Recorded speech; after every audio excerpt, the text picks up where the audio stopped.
Hello friends, ఇవాళ నేనైతే ఆలు రసం చేసినాను. చాలా అంటే చాలా బాగా కుదిరింది, అందుకే మీతో షేర్ చేస్తున్నాను.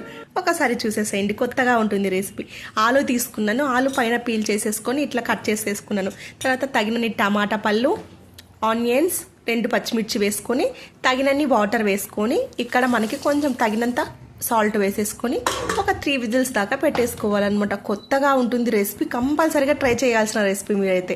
ఒక 3 విజిల్స్ పెట్టేసుకున్న తర్వాత మనం యాజ్ యూజువల్గా పప్పు ఎలా స్మాష్ చేసుకుంటామో అలాగనే స్మాష్ చేసేసుకోవాలి. ఎక్కువేం అవసరం లేదు, మనకి కొంచెం లైట్గానే స్మాష్ చేసుకుని సరిపోతుంది, ఆల్రెడీ ఉడికింటాయి కాబట్టి. తర్వాత బౌల్ పెట్టుకొని ఆనియన్స్ వేసుకొని జీలకర్ర ఆవాలు వేసుకున్నాను. ఇక్కడ వెల్లుల్లి ఇట్లనే క్రష్ చేసి వేసుకుంటే ఈ రసంకి చాలా బాగా ఉంటుంది అన్నమాట. తర్వాత పోపు దినుసులు తెలుసు కదా మనకి, కరివేపాకు వేసేసుకున్న తర్వాత ఆల్రెడీ స్మాష్ చేసేసుకున్న అదంతా పొటాటో మిశ్రమం అంతా వేసేసుకున్నాను. తర్వాత తగినంత పసుపు, ఉప్పు వేసుకున్నాను. ఇక్కడ మన టేస్ట్కి సరిపడా పులుపు వేసుకోవచ్చు అనమాట, అదే చింతపండు వేసుకున్నాను. తగినంత కారం. ఇక్కడ మన కన్సిస్టెన్సీని వాటర్ని మనమే అడ్జస్ట్ చేసుకోవాలన్నమాట. మీకు ఇంకా లూజ్గా కావాలంటే కొంచెం ఎట్లా కావాలంటే అట్లా మనం ఇక్కడ అడ్జస్ట్ చేసుకుంటే సరిపోతుంది. తర్వాత రసం పౌడర్ వేసుకున్నాను కొద్దిగా. తర్వాత కరివేపాకు వేసేసుకొని ఒక 10 మినిట్స్ మరిగించుకున్నాం అనుకోండి, సూపర్ రెసిపీ అని చెప్పుకోవచ్చు. కొత్త రెసిపీ, కంపల్సరీగా మీ పిల్లలకైతే ట్రై చేయండి.